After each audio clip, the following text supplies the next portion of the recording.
So one of the important parts of any programming language is the operators and the expressions.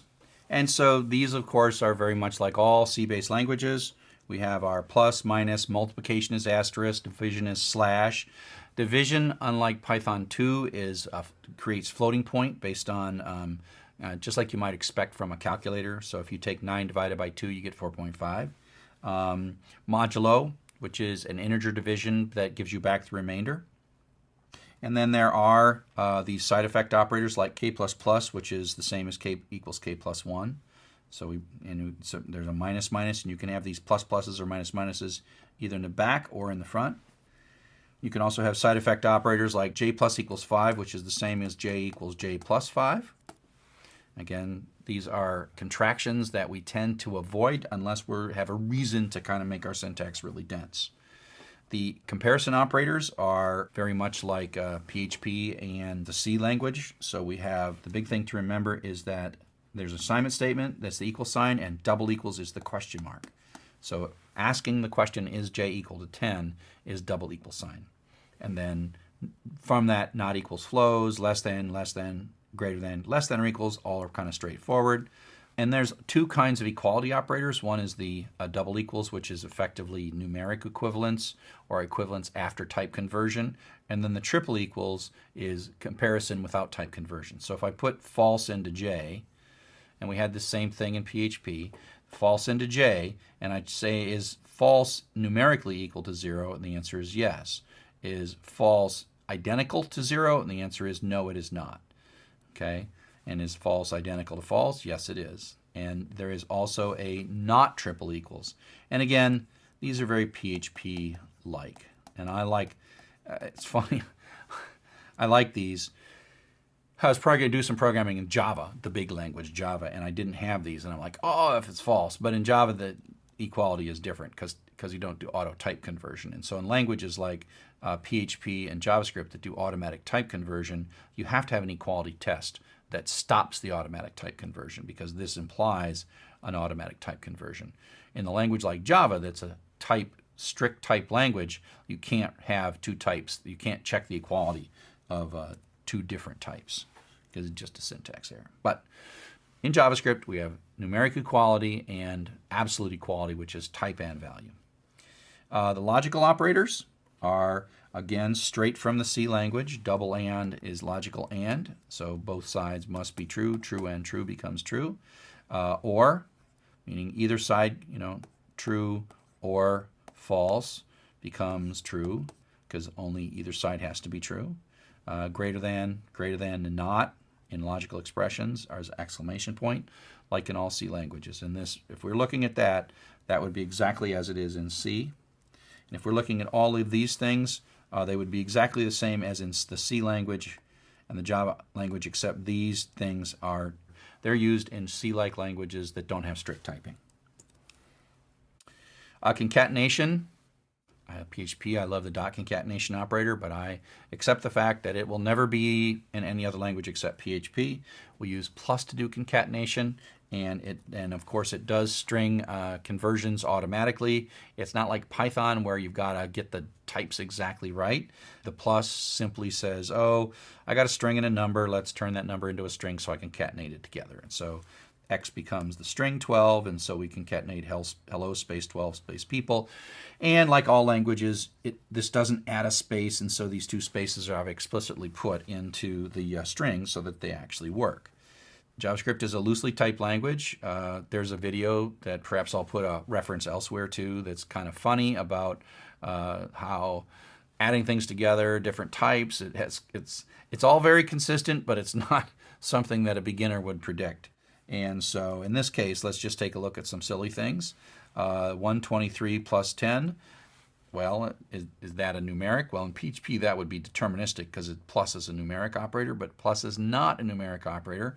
It might be concatenation and it might be numeric. In this case, it sees it as concatenation. And so we get a string 12310. But multiplication is a numeric operator. So string 123 times 1 is the number 123, and then you add 10 to it, and that's 133. And this is different than PHP. The string Fred multiplied by 1, that's a numeric, no numeric operation, And instead of pretending that Fred is 0 like PHP would do, because PHP is very loosely typed, JavaScript has this notion of not a number. And so when it looks at Fred and tries to convert Fred into a number, it goes, that's not a number. And then not a number times 1 is not a number. And if you take x, which then ends up being not a number, and then add 1 to it, not a number plus 1 is still not a number. So nan is kind of a sticky thing. And it's just kind of fun to look in some UI and blah, blah, blah, blah, blah, nan, and it's always, uppercase n, lowercase n. And you're like, oh, they did some conversion. They did some calculation in JavaScript, and it didn't work out so well. And so you see nan in all kinds of user interfaces, and you know that they're doing math in JavaScript, and they got some kind of a bad value divided by 0, or took an undefined thing and multiplied it by something else. And then they printed it out in the document object model, and it came out as a nan. That's kind of a running joke of JavaScript, is that nans. So nan, like I said, is sticky. You can check to see if a variable is a nan, like is nan is a function that returns true or false. Dividing by 0 gives you infinity. And these are actually, so JavaScript seems weird in this case, but in a way JavaScript is sort of more right. So dividing by 0 shouldn't be an error, it's just infinity. So that's what it is mathematically. And there's situations that are mathematically not a number. And so there is kind of an underlying official standard for how numbers are supposed to function. And JavaScript is probably closer to those than other languages like PHP. So even though we make fun of nan all the time, it's probably a more responsible numeric implementation than some other systems might have. There is a type of operator that can tell you whether something is a string or an integer or whatever, and it returns itself a string, which means that you can put that in an if statement. You can say if type of variable is equal, quote string quote, and it will tell you something, and that's a common thing that we do. Functions are an important part of any programming language. There's lots about JavaScript functions that are exactly as you might expect. There's a function. This again, very C-like. Function, name a function, arguments to the function.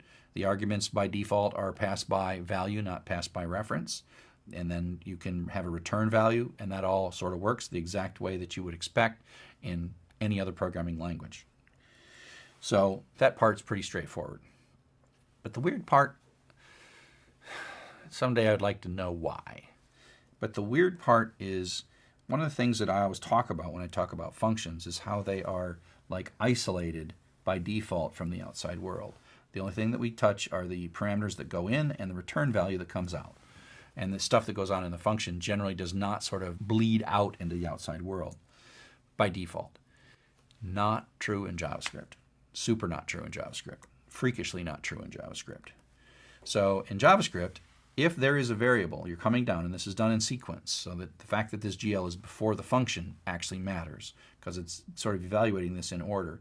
And it looks at this thing and it says, oh, you didn't tell me that this was local, and there is a variable that's global, so I'll just make these two things the same.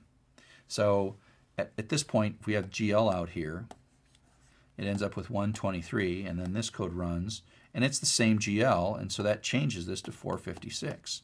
And so when we run the check function, it changes to 456, and then we print it out, and out comes 456. I think that's like not a very good feature by default, but it is, and we can't change it. So one of the things you see in JavaScript, all responsible JavaScript programmers, is use var, var, var, var, var. Like, don't forget to use the var. So what var says is, var effectively draws what I wish was default to say this is a local variable. Even though there is a variable globally of the same name, this GL does not sort of smear out or percolate out beyond its boundaries somehow. And so in this case, there are two GLs. There is a GL in here and a GL out here. This one gets 123 in it. The code runs. This one gets 456 in it. Then the code comes back, and then the global one is unchanged. And so that's really the way you want it.